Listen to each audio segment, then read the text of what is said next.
Okay, Peter, you can introduce. Okay. Yeah, good evening, everybody. It gives me a great pleasure to introduce to you Professor Martin Snow. He's actually from the United States in America, where he cut his teeth in astronomy, astrophysical and space sciences at the University of Boulder in Colorado, where he also obtained his PhD. He worked there for a couple of years from 1995 till 2021, and then he accepted to become the chair of space sciences, or actually space weather, at SANSA here in Hermanus. And we're looking forward to his talk on the solar cycle, the ups and downs of the solar cycle, which is quite relevant to each and every one of us because it affects us in some sort of a way through our technology and everything that we do on a daily basis. So Martin, many thanks for agreeing, and everybody to enjoy the talk. Thanks, Martin. Well, thank you very much for inviting me. I'm glad to be here. So yeah, I'll talk about the sun and how it changes over time.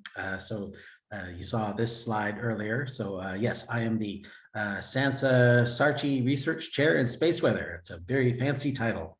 I've never had such a fancy title. SARChI is the South African Research Chair Initiative.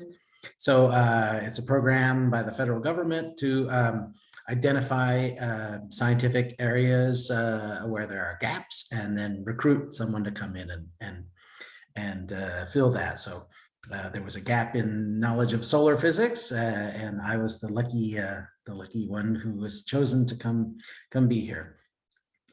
Before coming here, I was a research scientist at the University of Colorado Boulder at the Laboratory for Atmospheric and Space Physics. I, helped design and calibrate instruments that are in space measuring the sun. Got my PhD long ago, probably before any of you were born. And before that, my undergraduate degree in physics and mathematics.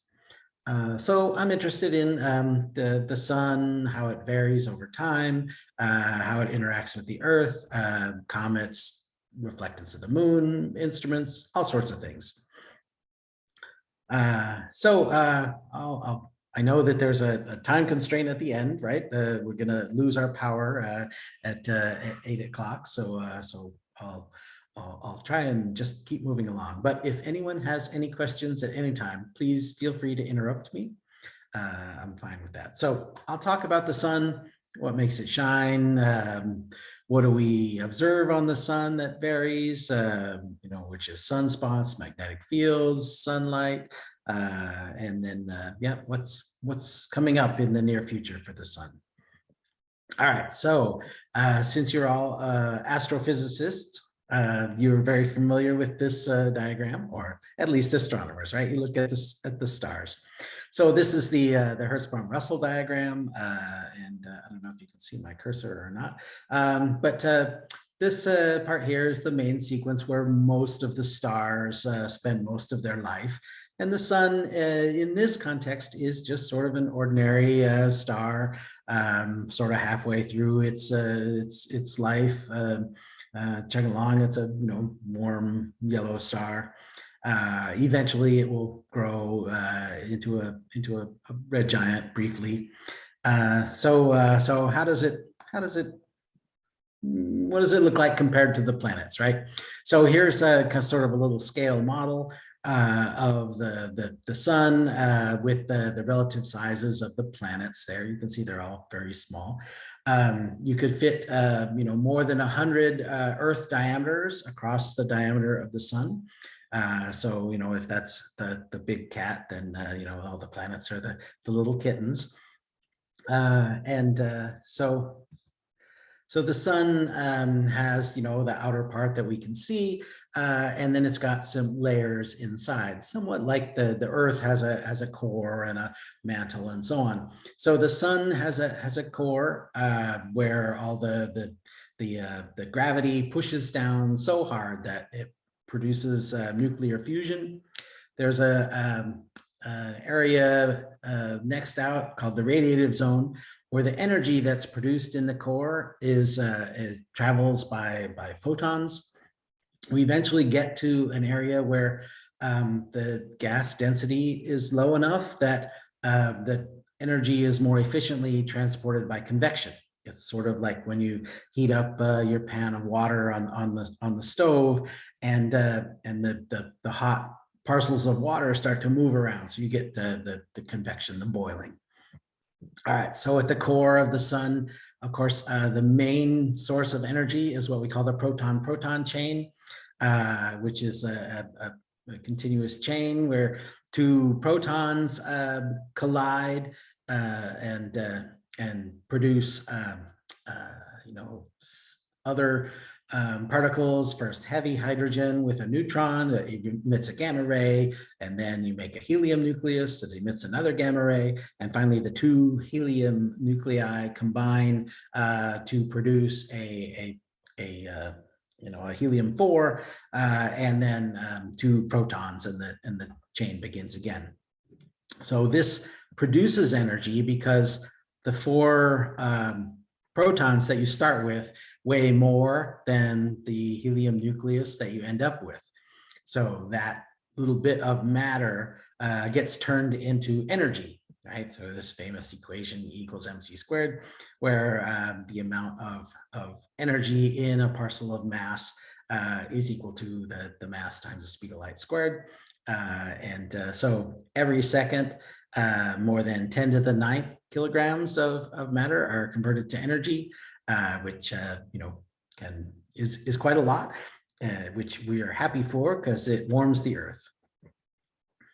All right, so that energy that's produced in the core of the sun by these nuclear reactions, it actually takes many, many years for it to work its way out to the surface. The radiative zone is so dense that the light, the photons, bounce off all the intermediate protons and take maybe 100,000 years to work their way from the center of the sun to the edge. And then we get to the part where we can see it. We call this the photosphere, where the light comes from. And then you also see that on the surface of the sun, there are blemishes, which have been observed for many years. So they were really first, there are sporadic records that go back more than 1,000 years, where occasionally there would be an observer in China or something that could see the sun through a thick cloud layer and could see these spots. But the sort of systematic observations started about 400 years ago with Galileo, who was the first one to point a telescope at the sun. I think this the image over here is not quite right. I don't think you look into that telescope. You project it onto a piece of paper. But they started observing the sunspots and keeping track of how many there were each day, and at the beginning of the record here. And then after they had been observing them for, say 40 years or something, they stopped seeing them. And I'm always amazed that they looked every day for sunspots for 30 years and kept looking. And eventually they started to see spots again. So this period where there were no spots recorded for decades, we call the Maunder minimum. It was a very low activity for the sun, although the sun was still producing cycles. You can see that in other records. So I can talk about that some more later if you'd like. But anyway, so Galileo was the first one to look at the sun with a telescope. And then sunspots were recorded by several teams, mostly in Europe. And after they had been looking at them for quite some time and gathering records, Schwabe gathered records from many different observers and sort of put it together and could see that there was an 11-year period, sort of an 11-year cycle. If there's one person who observes for for 5 years, they probably don't see the whole cycle, but then, the next observer maybe picks up, and when you put it all together, you can start to see that there's this long-term regular cycle.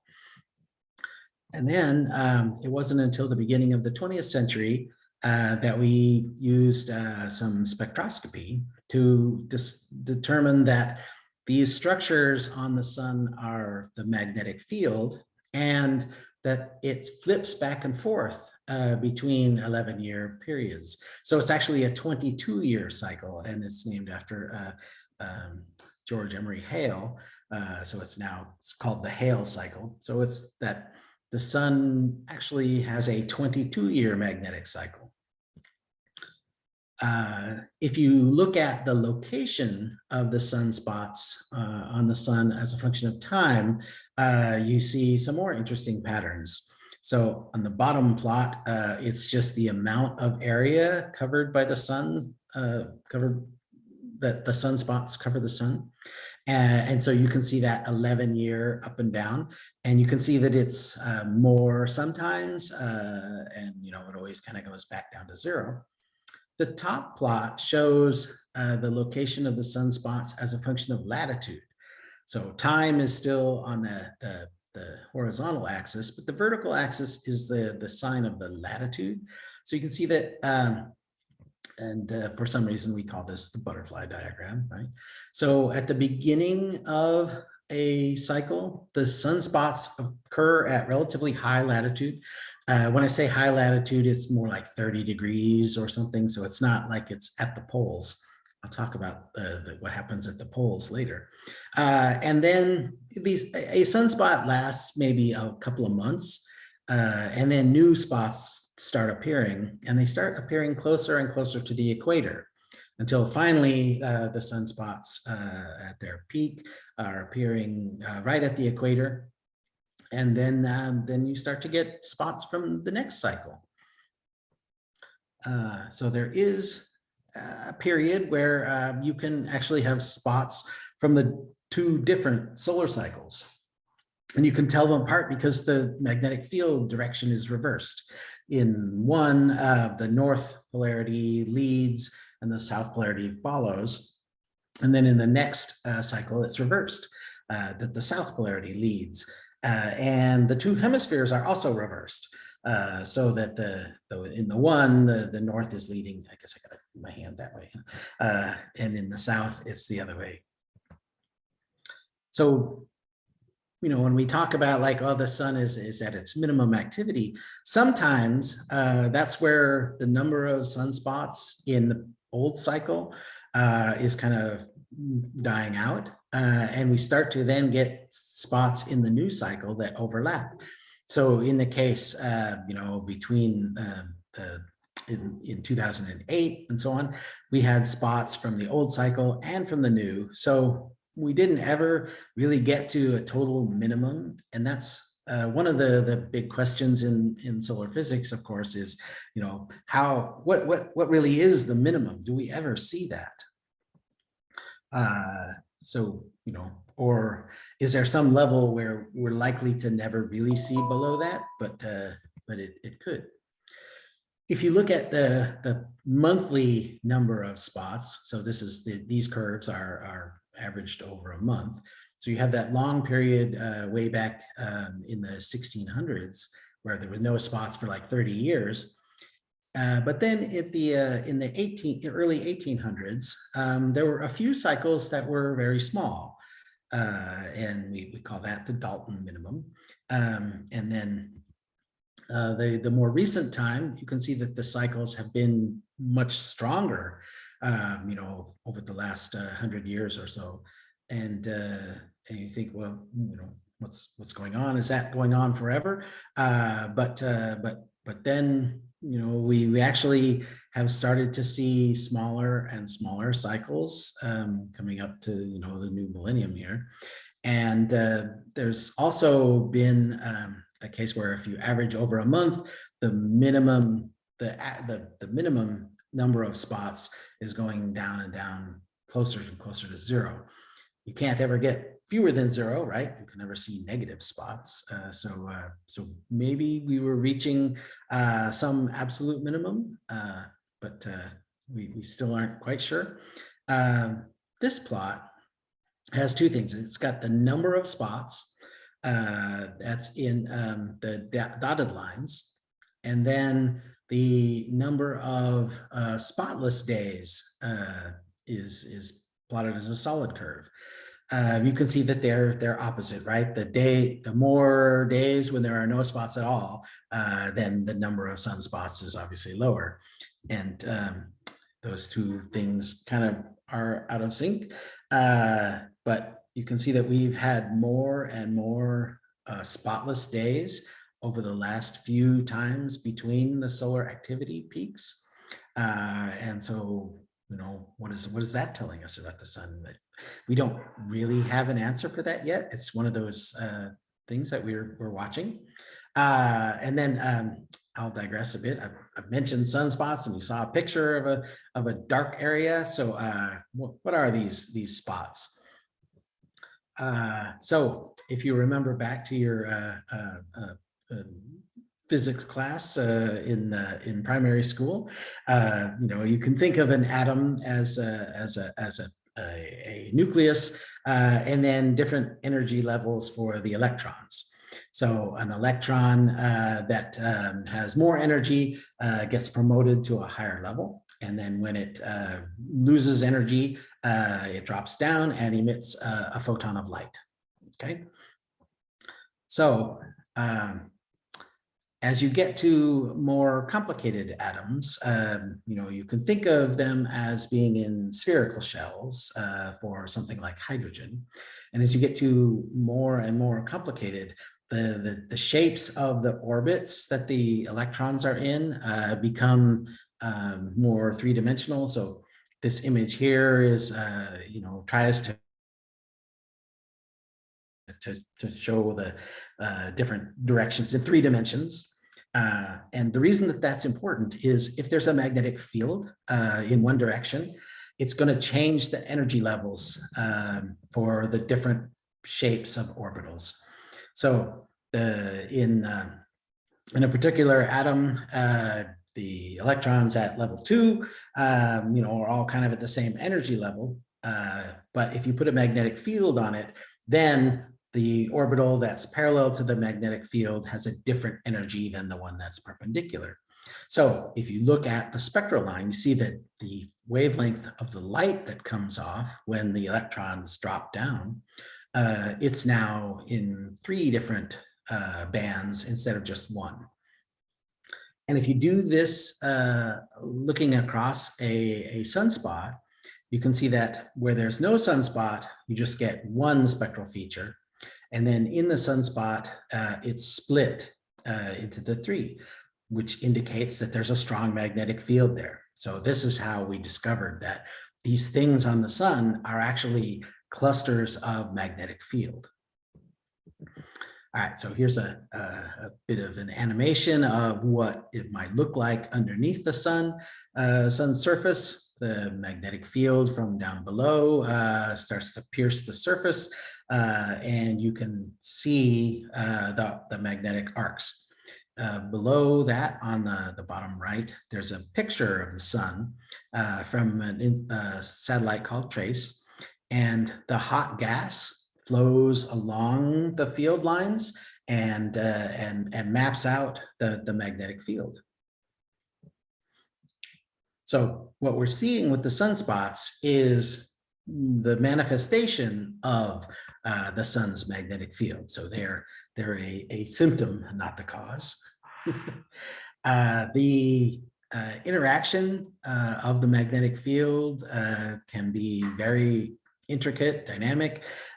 This is an image taken in ultraviolet over several hours. You can see the time stamp running at the bottom, and you can see there's explosions. There's lots of structures on small scales, not just those great big ones that you saw in the TRACE image.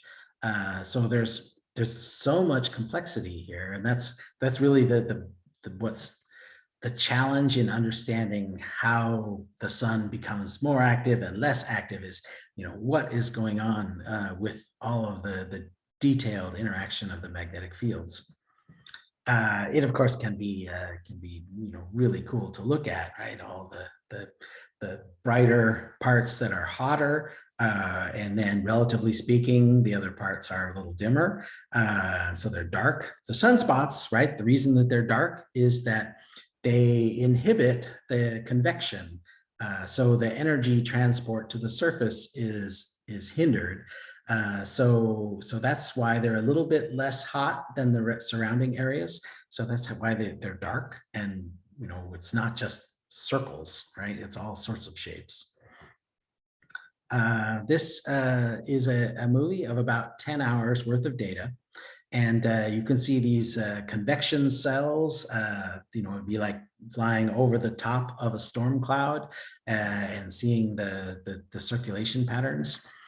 For scale, these blobs are about the size of South Africa. So, in most of the deepest observations, they compare things to the size of Texas. And South Africa is twice as big as Texas. So anytime you see a comparison to the size of Texas, you just double it. So these magnetic features are in all different sizes, from the big sunspots like you see here in the center of this image, to little salt and pepper speckles everywhere, on down to as small a resolution as we can observe.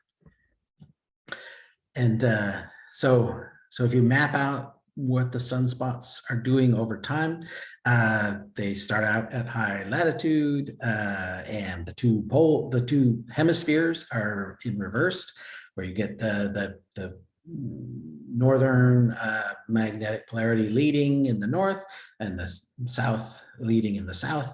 They start to appear closer and closer to the equator, and then they kind of die out, and then the new ones appear with the reversed polarity. So that's what I mentioned earlier. What makes it more complicated is that the sun isn't a solid object, right? You might think that, well, it's kind of a ball of gas. But what's strange is that the equator rotates faster than higher latitudes. So on the Earth, right, everything is solid, right? The continent of Africa, other than with plate tectonics sort of nudging it along, doesn't really move relative to everything else. And the whole Earth rotates at the same speed, right? Whereas on the sun, the equator goes faster. And what happens is that this motion of the plasma drags the magnetic field with it and starts to twist it up. And that's how it gets more and more complicated. But eventually it's all, instead of being a simple dipole, becomes a very complicated sort of poloidal field. But then you get little irregularities from the shear motions of the gas, and as the animation shows, you start with something simple, it kind of twists into something that's also kind of simple, and then it gets very chaotic, right? So that's sort of the maximum activity level.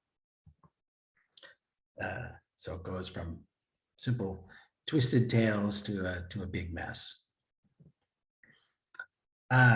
So that's what's going on in the rotation longitudinally. So what happens in the latitude direction? So as I'll show on the next slide in a minute, right? In addition to rotating around the sun, the magnetic field is pulled from the equator up to the poles and then pulled down under the surface of the sun. And we can see the outside, and we can see that it takes about 3 years for the magnetic field to be pulled to the pole. And then how long does it take to go back down at the base of the convection zone to come back up, right? Is that 1 solar cycle or 3 solar cycles? Different numerical models of the physics of what's going on can't really predict exactly. You make a prediction like, okay, If there's a strong cycle and all that magnetic field gets sucked back down under, and it takes 20 years to come back out, then 2 cycles ahead should be big again, right? So far, none of those ideas have quite worked out. And that's, how long it takes for that to happen is kind of the main source of uncertainty in understanding what's going on. Instead of just plotting the number of the sunspots as a function of latitude and time, you can also color code them for what magnetic polarity they are. And so you can see the parts of the butterfly diagram that look familiar, but you can also see that the magnetic field is pulled up to high latitudes, and that alternates from cycle to cycle. And then where does that go? One of the ways that we use to kind of predict how big the next cycle will be is how strong the magnetic field is up at the poles in this cycle. So that's one of the tools that we have to try and predict what's going on. Another way is we can just measure the magnetic field. So that's what this is. So this is up at the polar areas. And you can see that it gets bigger as we're going to solar minimum, and then it switches direction. And when it passes through 0, that's sort of when the solar activity is the most. So we had a minimum in 2008. It lasted several years, and that's when the field is the strongest. And then it went through 0 for what we call solar cycle 24, about that just ended. We went into another minimum about 3 years ago, and now we're coming back out of that, and the sun is becoming more active again. And I'll talk a little bit about like how big is it going to get. All right, so what that's measuring is sort of the global magnetic field that stretches out into space. So some of like in the trace image, you can see that there were loops that connected back down to the surface. And that's what this represents. But there are other pieces of the magnetic field that stretch far out into the solar system, out to what we sort of think of as the edge of the solar system. That's how we sort of define the edge of the solar system, is where does the sun's magnetic field end. And so that open field has kind of a peculiar shape because the sun is rotating. So since it's rotating, the magnetic field gets stretched into a spiral. This is named after Eugene Parker, who died recently, but he was the one who realized, like, okay, there has to be a wind out of the sun because it's hot on the outside. So what does it look like at all latitudes, right? I mean, this picture here with the Earth, I'm pointing at my screen, sorry. The planets sort of pierce this ballerina skirt picture of the sun's magnetic field. And we have sent one spacecraft up to very high latitudes. It didn't have a camera, but it did measure the solar wind magnetic field, the solar wind speed, and the magnetic field. It took several years, of course, to go all the way around the sun like that. So we'd only measured it once at solar minimum, and you can see that, I hope you can see my cursor. At high latitudes, the speed is very constant. On this plot, the distance from the center is the speed, and then the color is the direction of the magnetic field.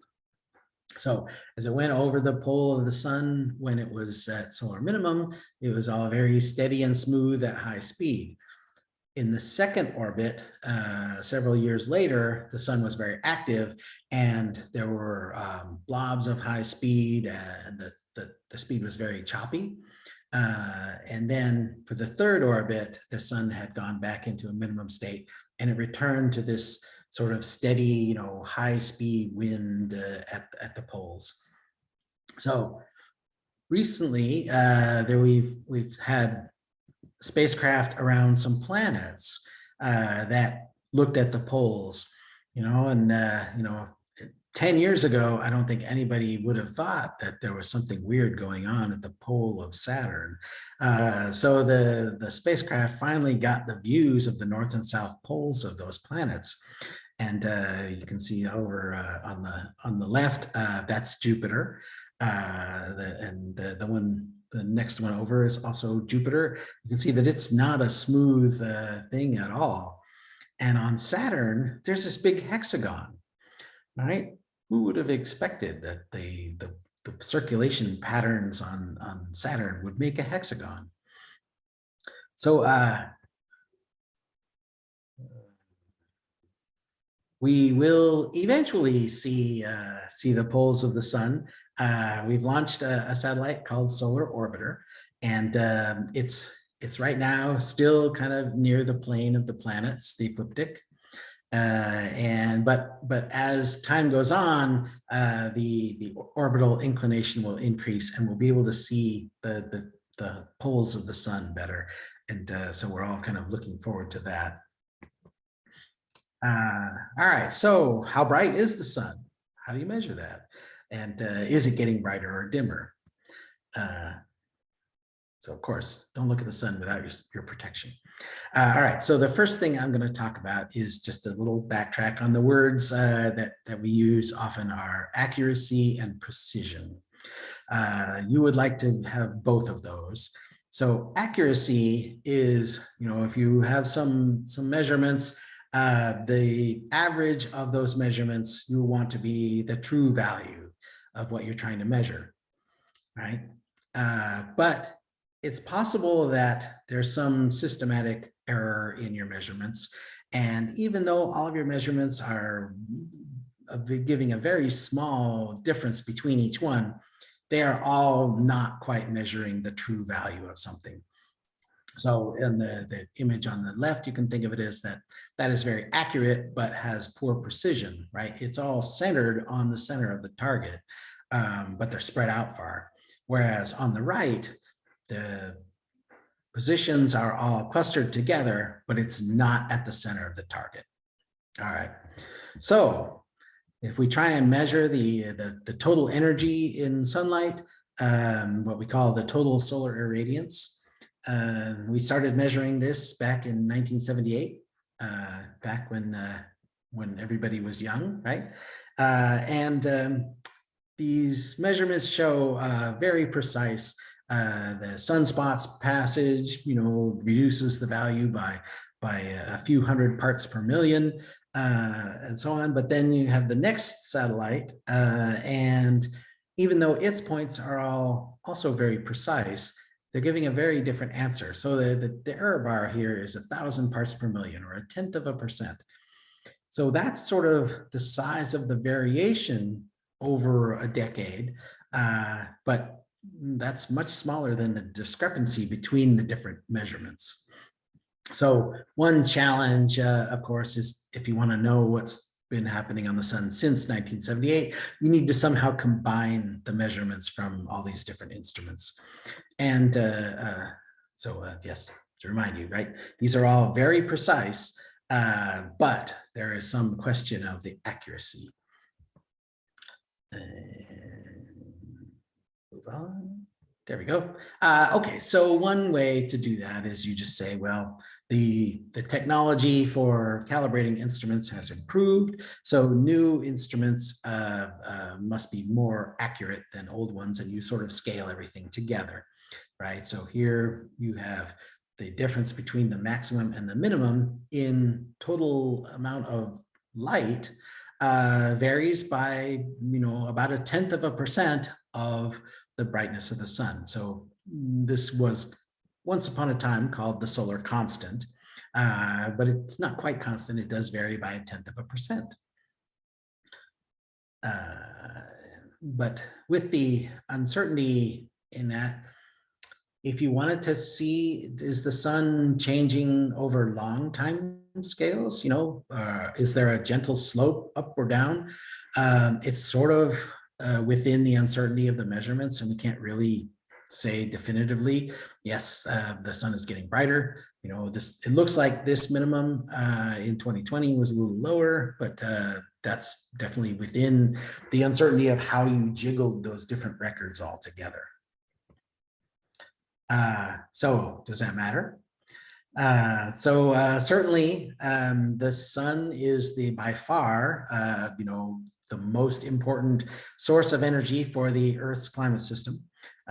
Everything else is, you know, 1 part in 10,000 as big. You know, does the variation in the sunlight matter for climate? As of course, you know, we're still trying to understand this very complex system, the Earth's atmosphere.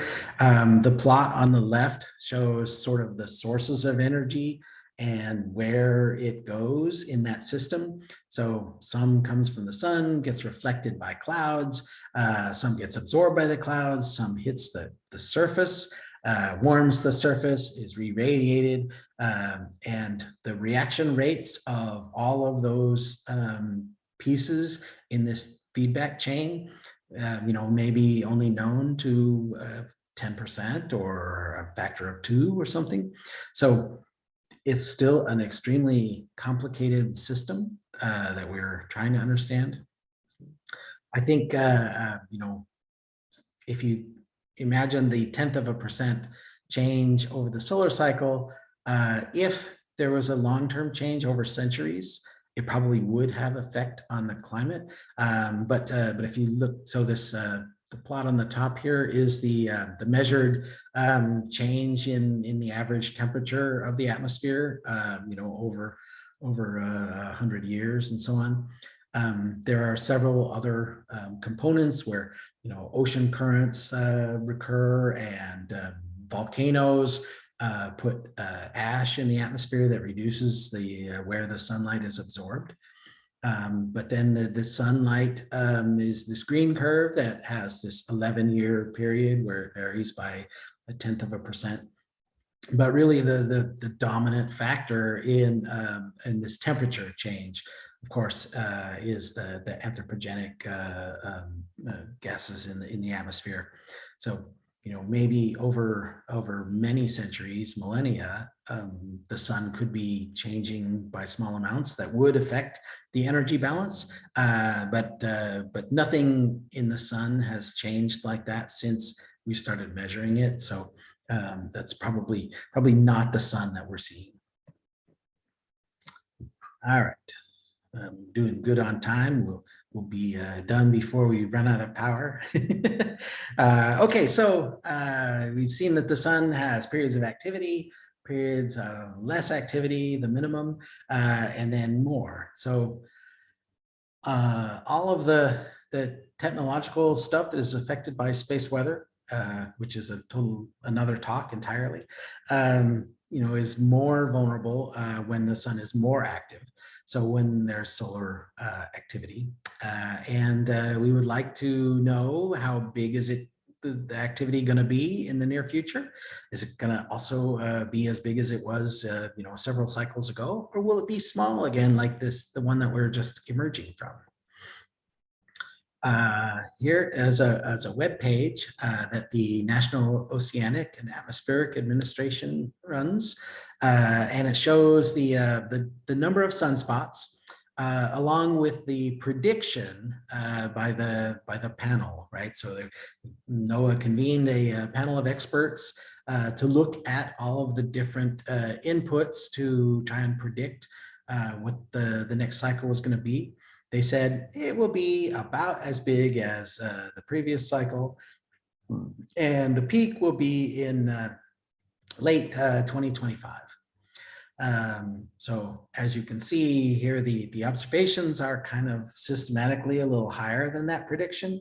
You can adjust the prediction a little bit and, you know, say, well, what if it's 6 months early, and what if it's 10% bigger, and so on. But I think it's clear that we are exceeding that prediction by quite a lot. You know, when I first put some slides together several years ago, you know, everybody said, yep, the sun's next solar cycle is going to be small. But of course, there's this one group who needed to be contrary. They looked at observations of these little bright points on the sun for the last 150 years. And they detected a different pattern. And they said that this next cycle actually will be as large as we have seen for, you know, since the 1960s. You know, they say that's where it's going to be. They call this the terminator. So they measure the timing of the new cycle on when the old cycle ends. And that's why they call it the terminators. So here I have a plot that I downloaded today of the observations of one of the lines in the sun spectrum. This is Lyman alpha, where an electron drops from the first excited state to the ground state in hydrogen. So hydrogen is everywhere. So this is a very bright line, very characteristic of solar activity. And as you can see, we currently are about as high as we were at the maximum of the previous cycle. And the consensus for when the minimum of this cycle was sort of at the end of 2019, so 2 years ago. So we are already as high up on the solar cycle activity as was predicted for all of the current solar cycle. So I think the prediction that it's going to be a much bigger cycle is probably about to come true. So we can stay tuned for that, and hopefully our systems in space will be okay from that. All right, so as a whirlwind tour to get us done before we run out of electricity from the power grid is you know, energy is produced in the core of the sun. Gravity pushes on protons together and releases energy. It works its way to the surface. Motion in the core of the sun in the outer layers of the sun produce the magnetic field that we see as a variation in the sun's brightness. The number of sunspots, the solar wind, how bright irradiance, how bright the sun is, all vary in step with the solar cycle. And that the consensus is that that the cycle that we are in was going to be small like the previous one, but it looks like it's actually already exceeding those expectations. So that's the quick whirlwind tour of solar activity and the solar cycle, and I will be happy to take any questions that you might have. Thank you very much, Martin. That was fascinating. Just remind me, sorry, the coronal mass ejections, is there sort of any relationship in the frequency of those to the cycle? Yes. Coronal mass ejections usually are produced by flares, so large explosions. So if we go back to a picture, I guess I don't have a picture of a flare, but these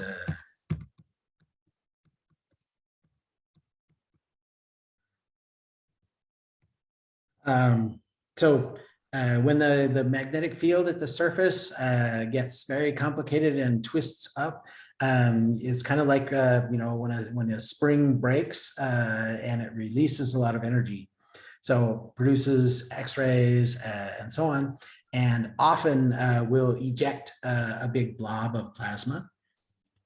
You can also get coronal mass ejections from other magnetic structures, but all of these are more common at solar maximum. So yes, we get many more coronal mass ejections.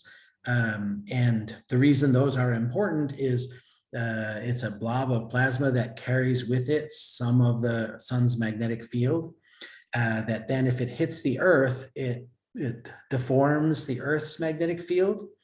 And as another thing you remember from your physics education as a young child, right? A change in a magnetic field produces an electric current. So when you change the Earth's magnetic field rapidly on large scale, you can induce currents in the ground. And one of the things that we have happily provided is, of course, a network of conductors across the surface of the Earth, also known as the power grid.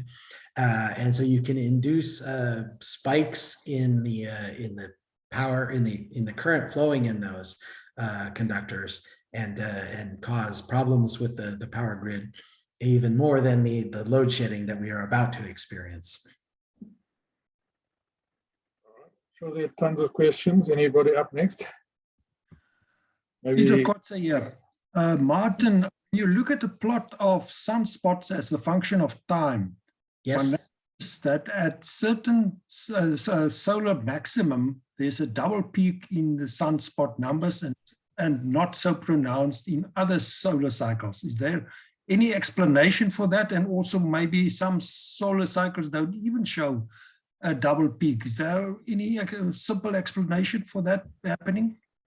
Yes, you can sort of see that here. The simple explanation is that the north and south hemispheres of the sun are not always in sync, right? So you might get a maximum activity in the northern hemisphere that causes that peak, and then it decreases, and then the activity in the southern hemisphere increases.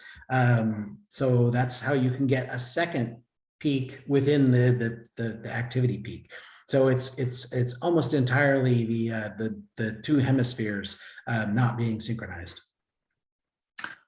Okay, another question that I have is about the Maunder minimum, where certain researchers overseas, like Sami Solanki at Max Planck, he believes that that was the time when the Thames River frozen and there was an extremely cold period in the northern hemisphere, and he relates that to the lack of sunspots. Do you have any explanation, or do you agree with that, or does that fit in with your picture of that the sun doesn't have really much of an influence on? Right. So it's true that at that time period in Europe, there was a colder period, right? But that was a regional effect, right? Other parts of the world did not have that same decrease in temperature.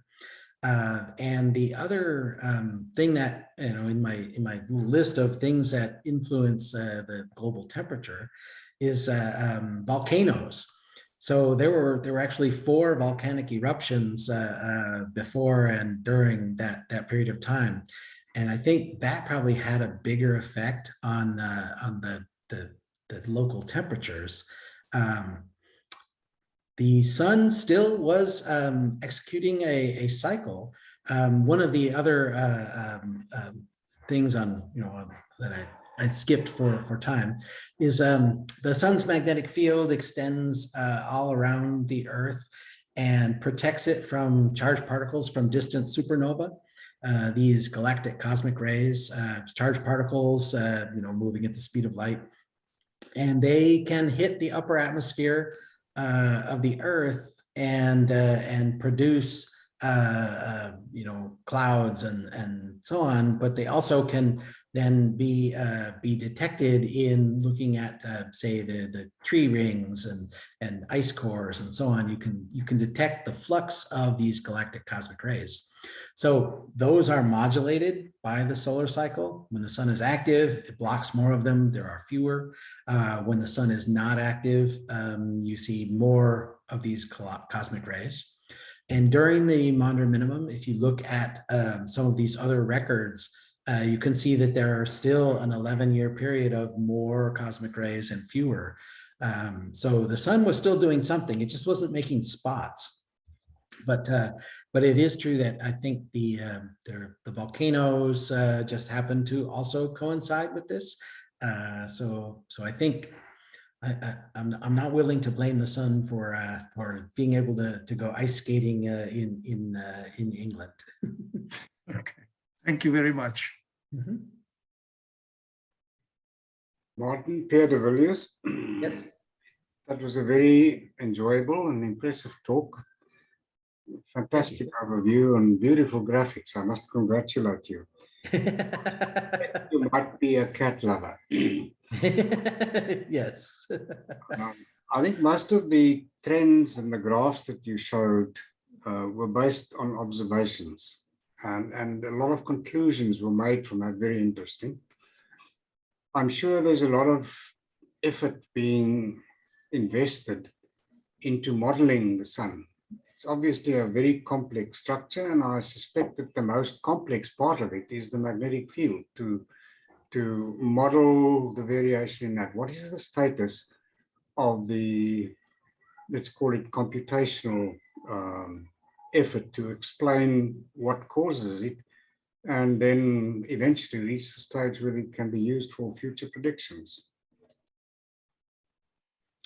Yes, there are many teams around the world that are trying to model the sun, the magnetic field of a star. It's hard to reproduce exactly the sun. They have had success in making magnetic models that show cycles. But getting it to sort of replicate exactly what we see on the sun is still a goal rather than something that's been achieved. It's true that I showed mostly observations. That's my part of the science, is to make instruments to make observations. And ultimately that's how we know what's going on, is well, we see this. So a mathematical representation of the magnetic field will have to be able to produce what we do see. But yes, that's something that's been worked on for many years and continues. Thanks, Martin. I see Peter Harvey had his hand up. Peter, have you still got a question? Yeah, listen, I'm a little bit scared of asking this question because it's probably a daft question, but I'm just wondering if any consideration has been given to examining magnetic fields from, say, our closest stars, the Alpha Centauri, for example, and particularly as being a double star or multiple star, if you like, what the effect on their magnetic fields would be. And do we have, is James Webb capable of that sort of inspection? So we certainly do see these sorts of activities on many stars. There's been a quest, of course, to find, the twin of the sun somewhere out there. But every star is different in certain ways. So looking at particular wavelengths of light that are sensitive to the magnetic field changes, then you can see periods in other stars. Some are longer and some are shorter, and sometimes it'll switch. So that's again, that's a whole talk in its own. For many years, it seemed like so there's a relationship between the age of a star and the rotation speed and the length of the cycles, and it seemed like the sun was not along the relationships that other stars had. But then, about 10 years ago, they sort of thought about the data a different way and realized that, oh, the sun actually is in one of the branches, and stars do move from one branch to another. But yes, we do see magnetic activity. I do not know the cycle period for Proxima Centauri. As you say, you add extra complexity by not only having the rotation of the magnetic field on one star, but now you add another star that then has tidal forces that move the plasma again, right? the magnetic field is produced by moving plasma, right? Moving electric charge is what makes magnetic fields. And so it's even more complicated to model. But yes, there's many stars that have cycles like this, and some that have different ones. I don't know if that really answered your question or not. I mean, the star that you mentioned, even though it's close by, it is so far away that its variation in the magnetic field will not influence here, and vice versa. The sun's magnetic field changes over the period, over the 11-year cycle, will not propagate 4 light years away. Yeah, thanks very much, Martin. I'm sure our closest star keeps you busy enough without worrying about further away stars. But Right. thanks a lot for the delivery tonight. It was absolutely great. Cheers now. May I ask a question, Derek? Yes. Derek Finn here. Professor Snow, thank you. Wonderful presentation. I just wondered, with Pierre de Villiers, our ex-chairman, is also doing a development a lecture on sunspots, in fact, taking his telescopes to Mount Pleasant on Thursday. And we have primary school kids being able to see sunspots through the telescope. It's the outreach of the program, whether there's some links, if we brought them into SANSA, to be able to see some things there as well. So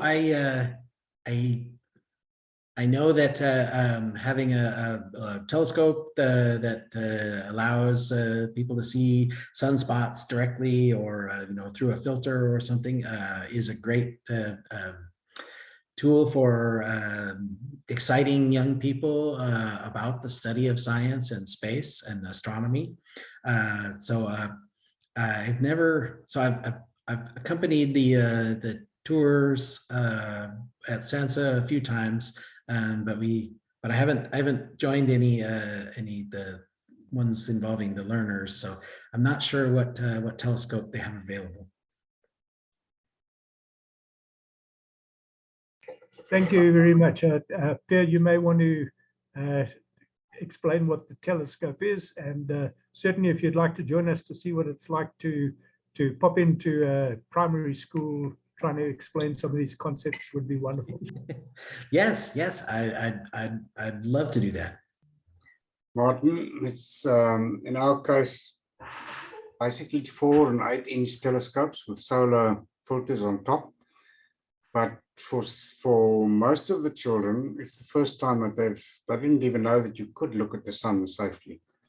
So it's a great experience for them, and we're planning the next for either Wednesday morning preferably, or Friday morning at Mount Pleasant Primary.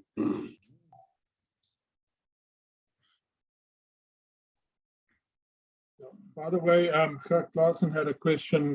Kurt, have you left, or you typed the question? I don't know why he typed it. Kurt, if you're still here, do you want to? Yes, I'm here. Martin, I just wondered whether nuclear power plants and even the nuclear explosions we've had on Earth help us to decide or learn what is happening inside the sun. Yes, certainly, right? So in the 1940s, the understanding exactly what's going on with how do you produce energy through nuclear fission or fusion, and so on. So yes, certainly the atomic weapons and energy generation have taught us a lot about the sun. I mean, I think it's kind of a two-way street that we needed to figure out how do these stars generate generate all the power to put out that many photons, and so that's one of the things of like, oh well, what if we crush them together like they do in the core of the sun? What would we get then? So no, it's definitely a collaborative bit of research.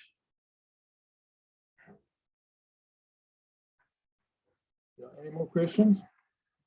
I think was it a couple of weeks ago we did some sunspot gazing at a school as well. And what we struggled to see, they were fairly dim, and we saw 3 definite sort of, as you at a very high latitude, and then Pierre said he saw some at a low latitude. So that ties in with what we're supposed to be seeing at this stage. And then you said in a couple of years it moves more towards the equatorial region. Right. So this plot I downloaded earlier today. This is the sign of latitude. So there's quite a range here where spots are seen, and depending on exactly when you saw, it's not that the sunspots are all in a line, of latitude, right? They're all over. It's that as you get to more activity, it's less likely that you will see high latitude spots from this cycle. Of course, as you get to the very end, you start to see high latitude spots from the next cycle appearing. So depending on the position, let's see if we got right this one here. This is from 2003. So it was kind of in the declining part of the previous solar cycle. And so most of the activity appears kind of near the equator. And so you don't see many spots, at the north or south poles. They're all sort of within, say 20 degrees of the equator or something. So, but yeah, you could easily see a higher latitude spot. I think it's unlikely to see one, say above 50 degrees or something like that. But yeah, they can appear at many different latitudes all at the same time. And then just to slot in with what Mick was commenting, I think he was trying to say one of the displays in that wall of screens in the entrance to SANSA, I think shows you the sunspots, doesn't it? Yes, there are several. One of them shows the sunspots in the magnetic field. So you can not only see where the activity is, but also the direction of the magnetic field. And there, I think Wednesdays there's a sort of open to, I'm not sure if it's every week, Wednesdays or once a month or how often it is. So it's probably quite a good idea to some stage take some of the very interested kids through that. Yes, yes. SANSA does 11 a.m. every Wednesday, I think, and we do our solar planet system every Thursday, 11 a.m. as well. Yeah, if anybody wants tours of SANSA, they're done every Wednesday, as you just said. And then they also have many tours for learners. They have a mobile science lab and a science center, which is very interesting. It's kind of a science museum. So yeah, I encourage everybody to come visit us. You kindly did a tour for our international group of doctors and so on in 22-22. So we met you then, and you were very, very impressive. Thank you. All right, great stuff. Thanks very much, Martin. It was great stuff, and thanks to Betelgeuse for organizing it. And we've really enjoyed that. No more questions, we can wrap it up. Any more questions?